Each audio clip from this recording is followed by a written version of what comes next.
Hello and welcome to the Deep Track Podcast, an exploration of watches, trends, and culture with a few adventures along the way. I'm your host, Blake Bettner. This week, I'm happy to welcome Ben Cook to the podcast. You may know him as Ben's Watches on Instagram or TikTok. Ben is an up-and-coming voice representing a new generation of enthusiasts, and he goes about sharing his enthusiasm and discovery of the world of watches on a near daily basis on social media. He has some really interesting things to say, and it's really fun to see him going through this part of the journey with, again, a new generation of enthusiasts. So I think it's important to support people like this and new voices coming into this industry, new voices that are curious and shepherding a new type of person into this hobby. I think overall this is a really healthy thing for the long-term view of this space. We talk a bit about how Ben got into watches, his philosophy on sharing things, and a bit of his background coming into this space and some other things that he's interested in as well that influence his perspective here in the watch world. I've been to a few events now with Ben and found him to be a really interesting person and a very curious person to be around, which are both great qualities. I'll leave links down below where you can go and follow Ben if you'd like, and I encourage you to do so. He's got a great energy. With that, here's this week's discussion with Ben Cook. Ben Cook, it's good to see you. Thanks for joining me on the podcast today, man. Thanks for having me. I appreciate it. So you and I have, we've met, I feel like we see each other around quite often here in New York at some events. Definitely. I can't remember the first one, maybe a boutique opening or something, Tag Heuer. I think maybe the first time was when Tag Heuer did their Malbon Golf like connected watch. I That's think right. that was the first time, if I remember Yeah. correctly. That's right. Yeah, so it was great to meet you, and we ended up kind of just nerding out over watches that day, and every time that we've seen each other since, we do the same. I am going to let The you whole time. introduce yourself. If you're not familiar with Ben, he runs Ben's Watches. I'll let you introduce yourself, though. Tell us who you are and what you're up to. Yeah, so my name's Ben Cook. I am a New York City person. I've been doing watch short form content for probably around 2 years now. I started doing, TikTok videos, my walks to and from work every day. Just because I love watches and I saw that there was a gap in people talking about it. So I was like, I knew short form was the future. I said, whatever. And the rest is sort of history. Now I mainly do Instagram because I find that's where the best watch collectors are. Suppose TikTok's very surface level. And it's been the same. It's been like that ever since. I've been doing this full time now for a year and a half, probably, which Hmm. was crazy after 6 months. I've worked for some really cool companies. I've met some really cool people, and it helps a lot that I'm in New York. I think if I wasn't in New York, I don't think this would be possible. So it's very cool that I'm lucky to be here to be able to do it. Yeah, there's always something going on, it seems like, around here, Oh um, yeah. which is great. And we have access to a lot of the brands and a lot of the watches that they release. Even outside of all the boutique stuff and all the fancy events and that kind of thing. So, Oh yeah. all right, we'll get into more of your history and your background a little bit. But before we do, what are you wearing on your wrist today? I'm wearing a new watch, so this A might be new breaking watch. news. I don't Okay, know. let's hear I it. am wearing a the Christopher Ward Bel Canto. I Ah, okay. literally got it yesterday. Um, I've been a huge fan of the brand for a long time. My first purchase ever was years ago. Uh, like big purchase over $1,000 was a Christopher Ward C60 Sapphire. They've since changed the logo, they've updated manufacturers, the whole 9 yards, made some now really cool pieces like this. And I've been a big supporter of them, so I'm lucky to be able to have this. And I've been wearing it in love. I've just been like staring at it for the last not even 24 hours. So Well, it's been cool. well, congratulations on the watch. We're a big fan of the Bel Canto here. Um, do you keep the chiming mechanism on, or do you keep it turned off? I've definitely been keeping it on. When I went to bed, I turned it off because I can't sleep with any noise. So the Ah, littlest bit okay. of noise, I wear a white noise machine and everything. So a little ding like that would wake me up. But it is cool when it does chime. It actually just chimed not even a minute or two ago. So Yeah, yeah. it sounded good. But yeah, I love it. It kind of embodies everything I love about the brand in a horology piece, if you want to say that. Yeah, yeah. Ish, yeah. Yeah, I think it embodies what a lot of people love about the micro brand space in general. Even Mhm. the kind of creativity that can be expressed there.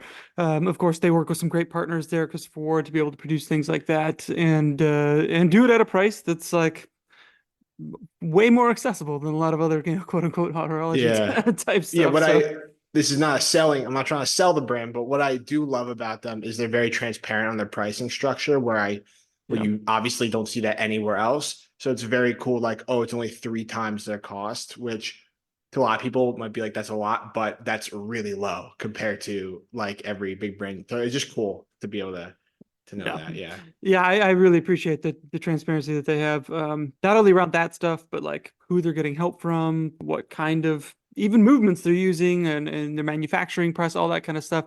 Mike France and the team over there, they do a great job. Mhm. So congrats again on the watch. Very cool. Thanks. I've got a couple of watches in front of me here. I've been Oh out wow. in Prospect Park all morning, hiking around. Like there's so many little hidden trails in the middle of Prospect Park that every time I kind of walk through, you find something new, something different, and it like Mhm. transports you to a different place almost. Like you don't feel you 100%. feel like you're a million miles away from the city. But I was there shooting some pictures of this Notice trail trekker, Notice Raven trail trekker, which is also a really cool watch. From well, it's a collaboration, I guess, between Notice and Raven. Steve over there at Raven and the guys over at Notice. I think that watch came out really well. It's very much like it feels very much at home, like out in the wild and out. Oh yeah. I set it on the ground or like off the trail, next to dirt, sticks, leaves, all that kind of stuff, and it just disappears. It just disappears. Yeah. It like blends in Stealthy. with the environment perfectly. And I'll say I think this watch would work just as well if like without the GMT. Like I know that the movement is cool and it's cool to see the true G, but it feels just kind of like outdoor like tool watch, field watch type thing. I think it would be just as successful in with just a time only model here. So I know you've had your hands on this watch as well Yes. for some time. I love Notice. I love that brand Wes, who's I know, I think there's a couple other people as well, but Yeah. he's awesome. And what they've been changed, I'm sure you remember too, like 2 years ago, very different than what they're making right now. It's Yeah. pretty remarkable. The jumps that they've made, it's like just awesome watches for like $800 or whatever. It's crazy. Yeah, yeah, Yeah. yeah, yeah. A lot of personality in the watches, and I think, yeah, I guess some brands that have been around a little bit and maybe been known to produce maybe what you'd call like derivative watches or things like that, that are now kind of finding their own footing and making their own kind of like design DNA, all their 100%. own. And this watch kind of feels like a step in that direction. I know Notice has really matured a lot in the last couple of years, and Raven's been around maybe a little bit longer.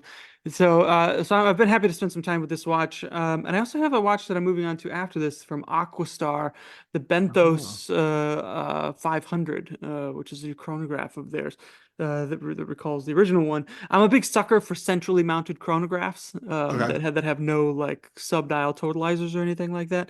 Because generally, I feel like when I use a chronograph, it's really just like for I don't know, timing a pizza, parking meters. It's like I'm not using it for like hours, right? It's usually like No. within 30 minutes. So or 60 minutes or whatever. So this like makes a lot of sense here for me too. So these are two watches that I'm cooking on reviews right now. So I've got them both in front of me. So 2 years you've been in this, but you said you've been into watches for a lot longer than that. Like, did you grow up wearing a watch and like only just realize a couple of years ago, oh, I could do this for a living? Or what was your So journey like in the space? I grew up, nobody in my family was into watches. And I make this joke, it's very much not watches, but I always liked wearing stuff on my wrist. When I was younger, it was like Livestrong bracelets, if you remember those. And I feel like every company, every charity was giving out bracelets for awareness. And that was huge, like probably 15 years ago. Mm, And there's pictures of me with um people, there's articles online me with just like a billion of them because I was obsessed with them, so I've always liked having something. yeah, And then when I was in seventh grade I got gifted a white 50 millimeter G-Shock, which I still have. nice. uh I don't really wear it because it's not very feasible, but Sure. it's cool to have. And over the years, I've just gotten, maybe a Casio, maybe a little watch that you would not consider great, some cheap thing. Just because I was a kid and I couldn't afford to spend, but I knew about them.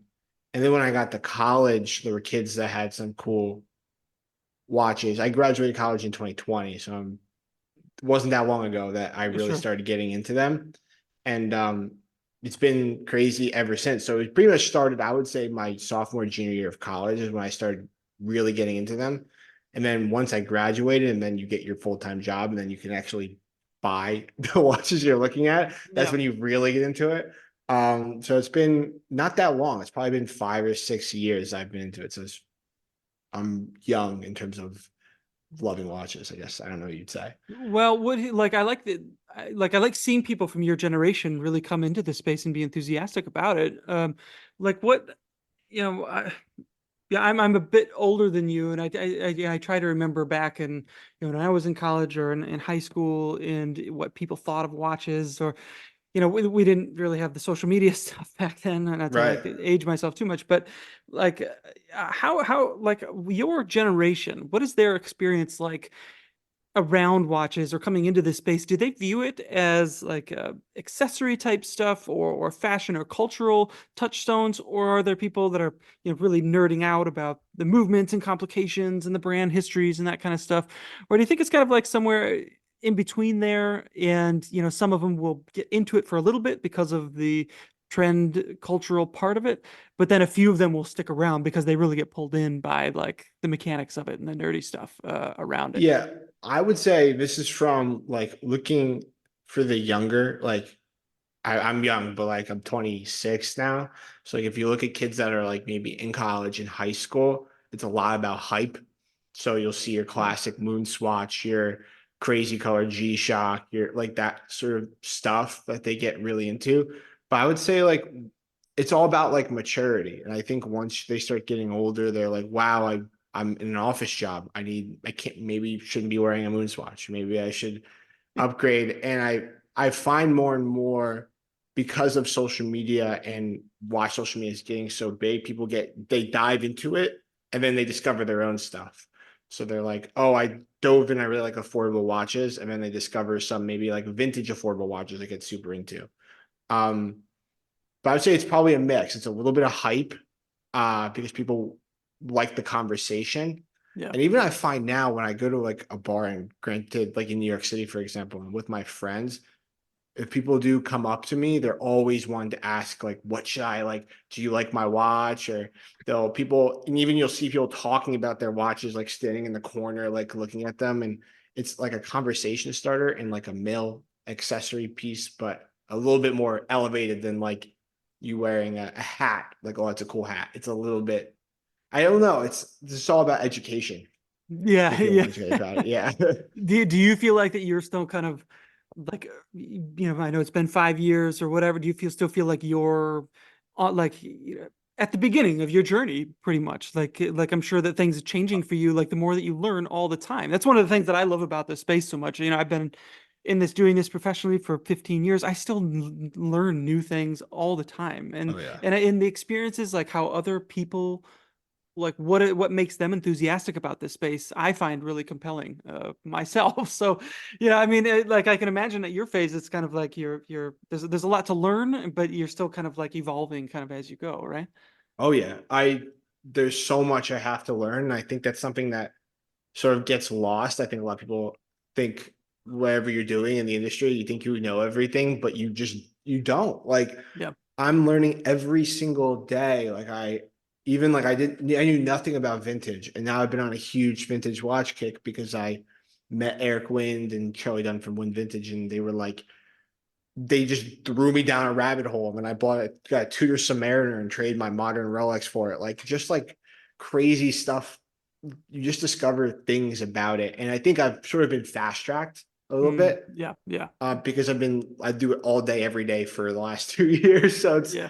um, it's a little bit different, but it's been so cool. I'm But excited to see you. other And stuff. Yeah. like you're a curious guy, and that's kind of what I initially appreciated about you so much, is that you seem hungry to learn about all of this kind of stuff and Yeah. talk to as many different types of people as you can, which is exactly the way to do it. And guys like Eric and Charlie, those are the great kind of people to to be talking to. So how did, like, when you were did you ever consume media, like kind of traditional watch media? Like Eric and I came up like through Hodinkee around the same time, around 10 years Right. ago, kind of writing long form type stuff, or like, did you ever get into like that kind of like, I'm going to sit here and read all this, or is that part of what made you feel like there's got to be a better way to do this or express this kind of stuff or explore this kind of stuff together without having to kind of like do it this way? So how I got into it was actually watching YouTube, believe it or not. So it's everybody's like your Teddy Baldassar, Adrian Barker. I was never really watched like a Nico Leonard, but I was just super like into YouTube because it was great. You could sit on the couch, there was sexy watch footage, and you listen to the guys talk. Uh, but now I find actually now that I've matured and like been into it for as long as I have, and I call it fast track, but I still obviously have a lot to learn. Like now I find myself reading more Yeah. collector's guides, stuff like that. Even if I don't have no intention of buying, I just find it interesting. Yeah. Um, Yeah. so as become a more mature collector, it's definitely more reading because you can pack more in an article, a couple thousand word article than you can in a YouTube video. You just it's how it is. Yeah, that's kind of more what that's how my mind works, and that's kind of how I process a lot of this stuff. I'll write, 3, 4, 5,000 words on it, and then that kind of helps me arrive at some kind of conclusion or something. But it's kind of like the journey of me kind of exploring my thoughts Yeah, on this watch, which which motivate. And then I'm recently trying to kind of like distill that stuff into a YouTube video, that's 5 or 6 or 7 minutes long, which is a tricky thing to do. well, it's also the hard thing about that I've noticed with short form content, long form content is in order for something to go viral or to get like if you want your certain number of views, maybe you don't want to get the most views, but you want a decent amount so that you get whatever ad spend or whatever. Um, it's all about retention and audience retention, and it's really hard to get audience retention because there's not that many people that want to know that much about a certain watch. And Yeah. even though I believe in it, like it's just like if you want the masses to watch, it's hard to get them super interested in something like that. Yeah. Which is probably why a lot of the video content that we see, including mine, it's much more surface level because that's kind of Like it people's attention spans. That's like what people want to know quickly, though. So it's like it's still serving a purpose and a function. And in my opinion, there's a lot of us in this space kind of doing different things, and all of us serve our own kind of like unique function, which I think is a healthy thing. So over the past year, you've been involved in a lot. You've been exposed to a lot. In particular, is there anything that has like really surprised you about the industry, about the people, about as you get kind of a look behind the curtain a little bit? Is there anything Yeah, about this space or that has kind of, oh, this is really great, or I don't know about that, or is there anything that has really kind of like I guess just surprised you? I was shocked. First of all, for me, the amount of publications. I think from like your casual collector, I thought that there was one and really two. And there were the two that I went on, which was Hodinkee and I guess Worn and Wound. I mean, like if you looked at like I didn't know even Revolution existed until 9 months ago, but I think that it just was out of my consuming media or like a blog to watch. Like maybe I clicked on an article, but I didn't know how big of players these blogs were. You just didn't know. Yeah. It's maybe it's probably a generational thing. I don't know. I just had no idea. So that shocked me. The other thing that shocked me too was how close knit the industry is. Yeah. It was like I always thought that when I was posting on TikTok and stuff, I was like, oh, like this is the watch industry. I had no idea how close everybody is. And like you go to events, you see the same 25 people every time. And like there's some people in and out. Mhm. And I feel like a lot of the content I see online sometimes is for these like in New York City, like I would call it like 150 people. It's for these 150 people, but there are like that's only 1% of the watch collecting world. Yeah. So I always find that very interesting that like a lot of the content is tailored to these people and the PR and all of that, where like there's so many people that would rather see something else or something different. Yeah. Um, Yeah. Yeah. They yeah. kind of like drive the, maybe not the discussion, but what like a lot of people like what kind of general consciousness of the the enthusiast space is kind of driven Yeah. by that a little bit. Uh, which is, I don't know if that's a good or bad I thing, think but the other thing I wanted to mention too is like just from a discovery perspective, I see the watch industry as further behind in terms of social media content and stuff like that. And that's probably biased because I see it all every day. yeah, But I just see it as like, if you look in the fashion industry or cars, like all the brands are so into like YouTube, TikTok, Instagram content and stuff. But yeah, it's only just starting to happen. That's why I've been told by people it's like this was never a thing yeah, three yeah, years ago. You would never hear about this. So it's a lot to do with Mike, which Mike Nouveau. He's kind of like the brand's like, oh, look at him. And then it's like, oh, look at Ben. I'll go look at like all these people. Just shocked to see, like, I thought that they were already on that, but they were yeah, never. yeah. Yeah.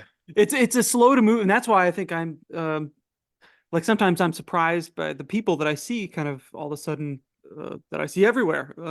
Like I had no idea who this Nouveau guy was, and until Yeah. somebody introduced me to him in Geneva, and so he's this huge guy that talks about this and that, and I was like, oh great, and like you, like but I met you at the event, and I enjoy interacting with with all of you, and it's kind of a shot in the arm of like, oh, there's so much more than like space here to explore things and how to tell these stories in different mediums and formats, which is really interesting. What would you say to people like some of the older publications or people that have been in it a long time? Like what can we learn from people like you or from a younger generation that's coming into this space, and how we should be talking Hmm. about this stuff and how we can engage with a newer generation of enthusiasts? I still think I have, like, this is going to sound cheesy or whatever, but I still feel like I have a lot to learn from the publications themselves, to be honest. Um, in terms of maybe other things, but in terms of like what I do that I think could help is hmm, I had one in my head. It's a good one. I think social media, short form content, really short form content, Yeah, Instagram Reels, which is why I do a lot now, and TikTok is discovery. So like when somebody sees a watch on there, they're like, oh my gosh, I want that. They're especially in watches because they're so like an affordable thing in watches is $500. But for 99.9% of people, that's a lot of money to spend on anything. yeah, So it's yeah. like $500. Like a lot of people aren't going to make a snap decision on that, but it does introduce them to it, which then they go to places like your blog or Hodinky and they go read about that watch because they go Yeah. find that, they Google it, Yeah. or they go watch a YouTube video on it. And so social media is kind of that first stop, like, oh, you want people to know about the watches. And then if they are interested, once they see the video, that's when they go through the rabbit hole down the funnel. Yeah. Literally, that's what it is. Yeah. So it's the first step of the funnel. And I think it's so important. And I think the first step of the funnel is probably the most important because when you see a new release, like I don't know how often somebody's like all day refreshing Hodinky or something like that. Maybe they are, but if that's what the brands want, they should be going to the front of the funnel. So if all the blogs had a front of the funnel spot, whether it's a newsletter or a um, Instagram where they dived heavily into content, how to get the most views and stuff like that, I think it would be so important. Yeah. That's just what I think. Yeah, it's interesting. I see a lot of, now I'm paying attention maybe a little bit more to channels like yours, and I think it's great. And I probably would be terrible at it, but I'm not trying to be, I see a lot of other cool things out there. Right. I know what I'm good at, and I try to want to, stay in my lane of telling the stories that I like to tell and producing the content, and then relying on, but it's like we all have to work together in this network if we want like a future, like a healthy future space. 100%. Yeah. Here, like we have to rely, and that's why I think, and I'm sure you've seen this, it is kind of a small world, and we're all very friendly and supportive of each other, even like at different media spaces. At least I try, I want to be lifting other people up, lifting new people up, new voices, other voices. Like we need more diverse voices in this space. Otherwise, it would get pretty like homogenous and boring, like pretty quick, 100%. you know. Um, you and I were at where were we? We were down in Florida. We were just down in Miami Miami, the just other casually. weekend. Casually, no big deal. Was at the F1 race there for just the first couple of days there, and we got to see the practice session, the qualifying stuff for the sprint race. Um, I don't know how many of these kind of things that you've been on. What was your impression of that? And I should say we were there with H. Moser and their partner, the BWT Alpine F1 race team. Team. Yeah. Yeah, I thought it was awesome. So because I'm so new, this was the sort of the first starting now until the end of the year is probably my first round of like press trips. So I've never been to Geneva. I've never been to Switzerland. Sure. So this was like my first press trip and I was loving it. But now I've been told like this is the best one you're ever gonna go on, probably. Or like one, but it was cool. Um it was honestly like the coolest experience. First of all, being at F1, I gotten so into it. I've always known about it and I've known a bunch of the drivers, but Yeah. now I'm watching Drive to Survive. Now I play some video games sometimes. So now I'm Yeah. looking Yeah. at like the race simulator stuff that you could buy for like $400 and Yeah. Yeah. play Yeah. on your like literally on your Xbox. Just been super into it. So it's really cool. That's awesome. I think it's funny. So the race that we were at, Lando Norris ended up winning it. It was his first race win ever. It should have been his second, but it was his first. Sochi 2021 in Russia. He should have won. But anyways, I had my son and he's been talking about this Formula One video game F1 2024. Mhm. And it was something popped up in our YouTube feed that was Lando like streaming himself playing a pre-production copy of it of himself and him commenting on the handling and the physics and all that kind of stuff and we watched it. He's all excited to get that game, but I was really surprised that, and I guess that's probably all the drivers because they're all Oh, 23, 24, whatever, like they're all basically kids, and have you I'm sure seen that they this? all do this, right? Have you seen the stuff of Max Verstappen? Well, I know that he's into like sim racing, but Oh, I've never watched his streams. I know he's like very good at it as I don't know well. how much he streams. I can't speak for that, but what my friends have been telling me is he will race for 2 hours, go home, eat dinner, do his thing. Maybe they party. I don't know what they do after an F1 race, but he will play until 3 or 4 a.m. Like he's been nights before races, he will literally sim race. And he says it's like the most helpful thing he's ever done. But I think he's just Interesting. crazy. He's just a psycho. I don't So are know. you gonna get one of like a wheel setup and the whole thing and I try to? might. It's probably not the best financial decision. I get super down the rabbit hole in something for like a couple months, and some stuff sticks around. One of those being watches, which is cool. Yeah. So I like to have like 3 months, and then if I really still into it, I'll do it. Yeah, yeah, okay, I Yeah. see that. So anyways, getting back to the Miami stuff, we were there with H. Moser. Um, Miami was lovely, of course. The watch that they released, the new Streamliner cylindrical tourbillon skeleton. I think I said all those words in the right Yeah. order. This was a pink one. They had done a one with a blue version. This was a pink one. What did you think of the watches? What did you get to? We had dinner with the Malins, Edward and Bertrand. What did you think of the watch? And what did you think of those guys? I thought first the two of them they're really cool. Yeah. Um, they're extremely hard workers, which I don't know if I haven't been super close with a lot of these like in high independent founders before, so I don't know if this is true across the board. But like when I found out they were just like in Tokyo the day before, they were in Switzerland, and then they came here, and then they're in New York, and then they're in Yeah. Atlanta. It's like these guys are nuts. But the watch was awesome. Yeah.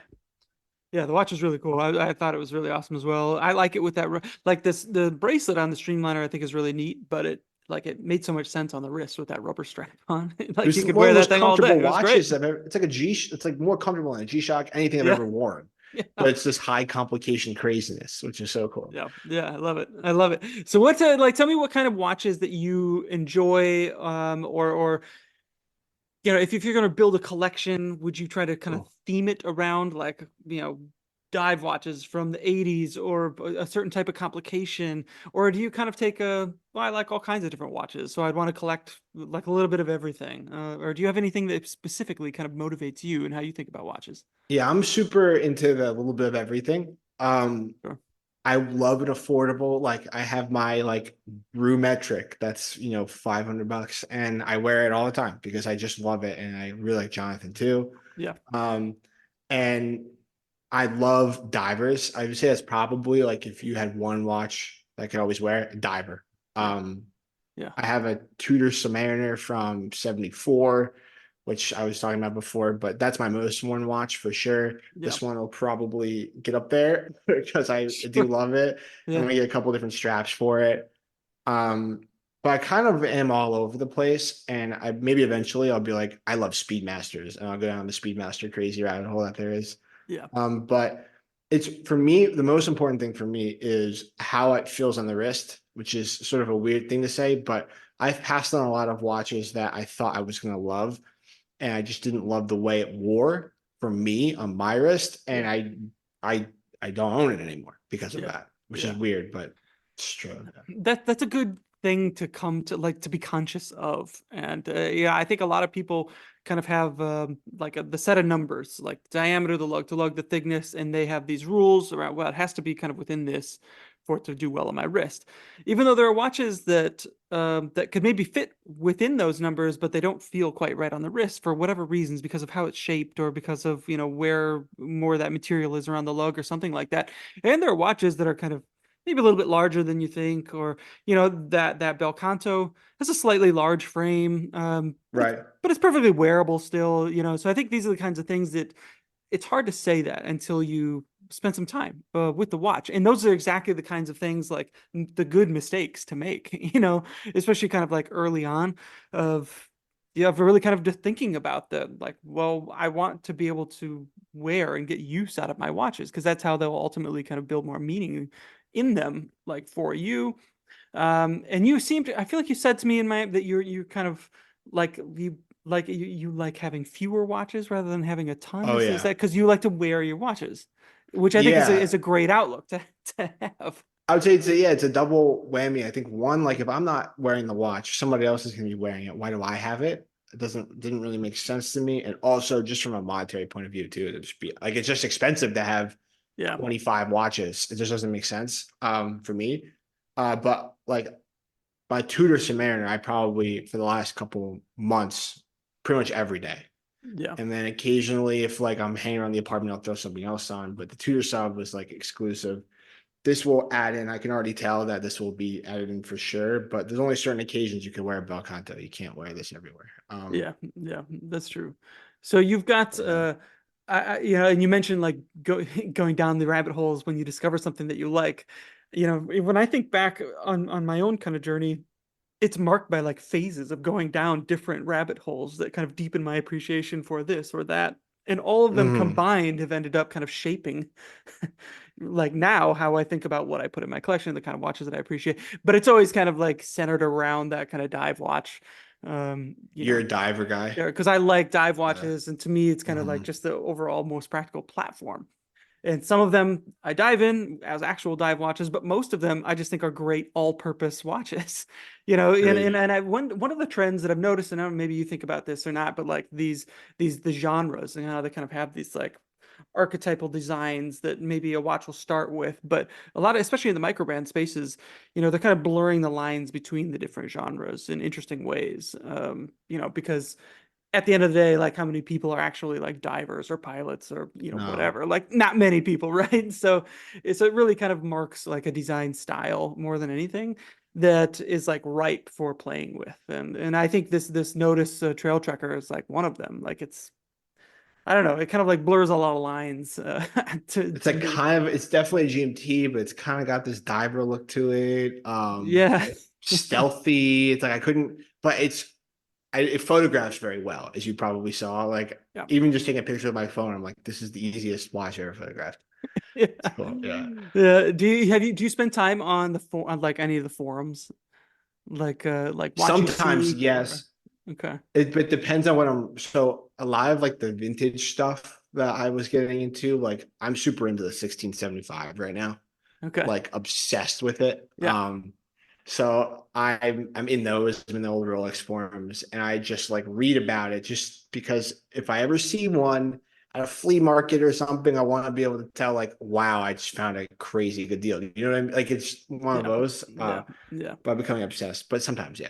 I know that the references like that are, and some people kind of roll their eyes at it, but there's a wealth of like community research that has taken place around some of those watches, especially around like old Rolex references, because Rolex doesn't exactly have or is not very forthcoming with their history and their records and that kind of stuff. So it really has just come down to the community to be able to piece a lot of this stuff together. Right. Like what dials were made when, and by which manufacturers, and how you can tell the era, and within the production run even, or anything like that. And those were some of the first watches that really kind of pulled me in deeply to realize that there's a huge world underneath all of this Oh that yeah.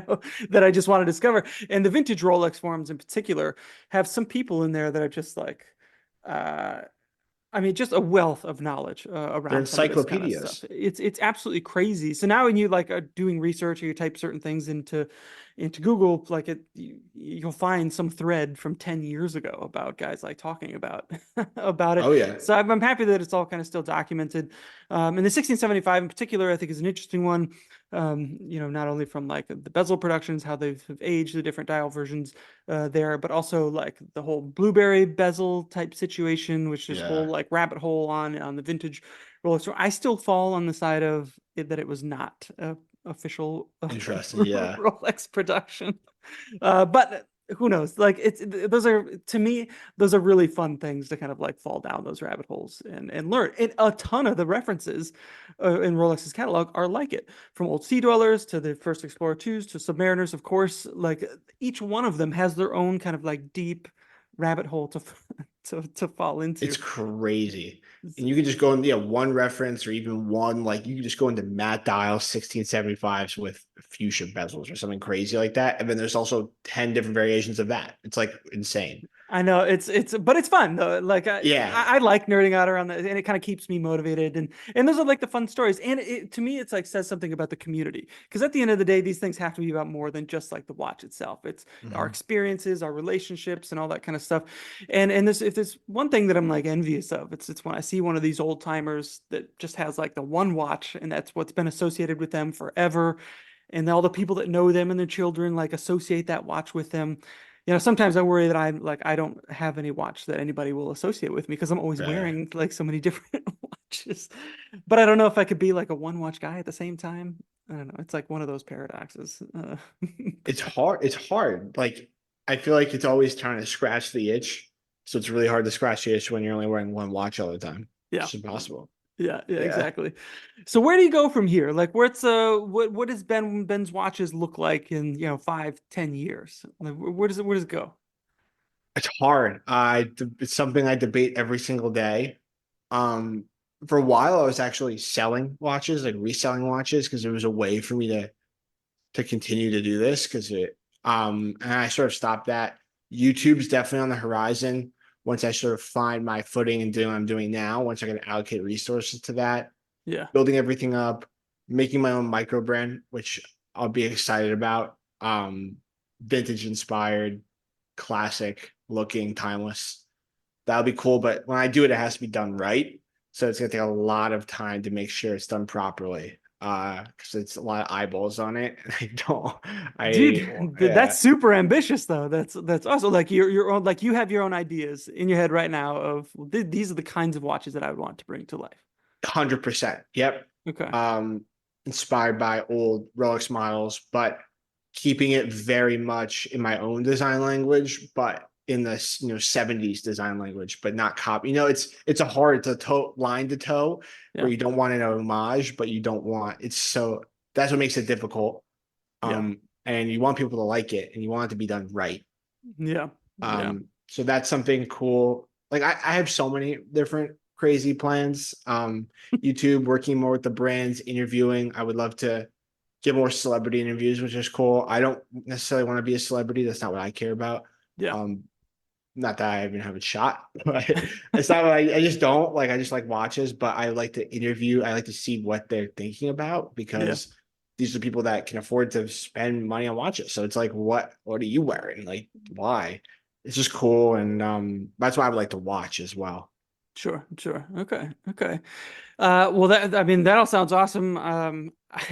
I'm sure the more exposure that you get and the more connections that you make in the industry, the more that will start to come together in terms of like bringing a brand together, and other people that will help you kind of flesh out a way that you'd want to, maybe like help you kind of, not put all these ideas in your heads or anything, but at least kind of like keep you on the right track and but still making sure that you're able to kind of be you and do the things that you want to do, which I think is really important to preserve. Yeah, that and also trustworthiness as well. I feel like Yeah. there's not a lot of places on the internet you can go to read or watch about a watch. Yeah. But like that's like not biased in some sort of way. And that's why like I turned down like I have people like, oh, can we send you this for review for sample? And I almost always say yes, but sometimes like I can't because I can't give you a good recommendation. And like that would just be it's hard. It's really hard Yeah. to Yeah. find that line. Trust me, it doesn't get easier as you as you I go. believe it. Uh, but that's good. I hope you keep that ideal about you. So when you're not doing watches, what other things are you into? Do you have any other hobbies or anything that you like spending your time doing? I have too many hobbies, Okay. which is great. I would say I love sports. So I love following football, basketball, Premier League soccer. Okay. So that's probably my number one, honestly, with football. And now apparently Formula One. And now Formula One. Yeah. Apparently, Now yes. that we're buddies with Pierre Gasly, right? Of course, yeah. We're gonna hang out with them. Yeah. Uh, so it's been that. I love video games. I can't get to every hobby. That's what's saying. I love traveling. Yeah. I love cooking. I love like I'm always doing something. I always have to be occupied, so I have a bunch of stuff I like to do. What's Running. running? Yeah. Oh, that's awesome. What's the last like great video game that you played? Oof. I am super into I like being competitive when I play. Okay. Um, like I can't play like a story mode game where like I'm taking like a Red Dead Redemption or something like that, where like you're kind of Yeah. walking through. So I love playing like Call of Duty, FIFA, something where like there's a ranking system and you're trying to Okay. be the best. That's what I really enjoy because it keeps me like fired up and trying to get better. Okay. Um, Okay. All right. I got it. why? What Yeah. do you play?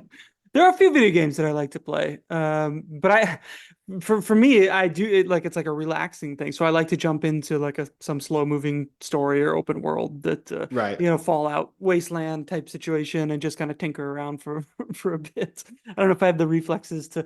My son is much to my chagrin recently gotten into this Fortnite stuff because Oh yeah. all of his friends do it, and that's like how he stays connected with a lot of his friends because he's got friends. He's lived in 4 different states. He's got friends in all of them. So that's like how he can hang, like quote unquote, hang out with them. Yeah.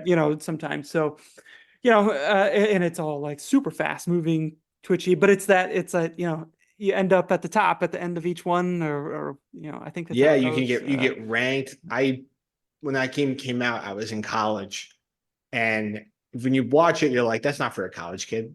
But we would play it. I played it all day, every day. I was so obsessed with it. So I'm very familiar Oh, with you were into it. it. You're Oh, into very. it. I still play it sometimes. Yeah, like Yeah, okay. it's fun. It's very fun. All right. Yeah, that's what I'm trying to kind of reel in my son from really going because he's like 11, he's almost 12, so he's like kind of right in that demographic of like where this is like the coolest thing in the world. Oh yeah, yeah, yeah. It's crazy. It's wild. But it's fun. And I try to get him into the watch stuff as well. But you just kind of like let it take its course and do what it's gonna do. So He um will because he's 11. Is that yeah, yeah? So yeah. he'll get super into it. Once he gets to high school and stuff like that. I just see more and more like kids into it. Like kids DMing me, they're like 15 years old and they're like, should I get a citizen or something? I'm like, sure. Like, Oh wow. like yeah. That's so great. I mean, that's a responsibility though, that and like Uh-huh. that's such a cool thing, and that you can kind of help usher in a whole new generation of people It's to cool. discover and explore.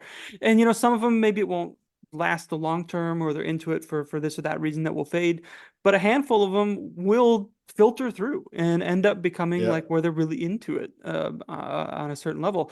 And I think that's where like the people that I would look for are, like when I'm not doing anything like on the weekends or something, I'm still like on a watch forum, like nerding out over and like going Good. down those Yeah. rabbit holes and stuff. Because there's still so much that I don't know. I still just kind of enjoy learning from the community and being a part of it and all that kind of stuff. And to me, like it takes that level of like it's a weird thing to be into and they're watches, like Yep. we're not saving lives here or anything, so you have to like enjoy it on that level, I think, to be able to tell like kind of meaningful stories that will connect with a different generation. And it has to go beyond like I mean, the auction results and the celebrity war and all that kind of stuff, but that will fade, right? Always. Yeah. Like It it will. has to be about something deeper for people to like latch onto.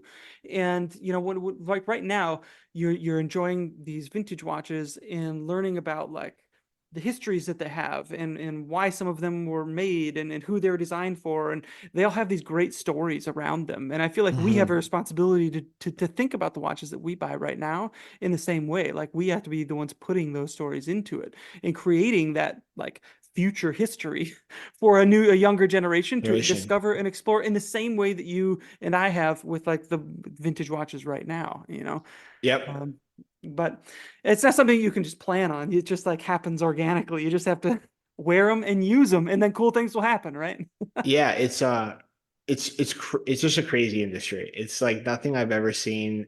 I was came from finance, so it's so different. Oh, geez, yeah, Um, so just completely everybody's wearing a Submariner now. But yeah, yeah. but I really do enjoy it. It's been a blast. Like you said, I have so much to learn, like every day. Always. Reading. That's what makes it fun. That's Yeah. what makes Big it thing fun. for me is actually hands-on though. Yeah. Like I can read as much as I want, but if I don't have the watch in my hand, it's hard for me to like actually give an opinion about it. Yeah, yeah. Yeah. Well, yeah, I appreciate that as well. Well, I like what you're doing, and I think you're on the right track. And Ben, I can't thank you enough for coming on the show today. Where can people go find more of you? More of me at Ben's Watches on pretty much all platforms. YouTube's kind of hard to find because when I started this, I wasn't doing YouTube, and then I figured out there was a guy.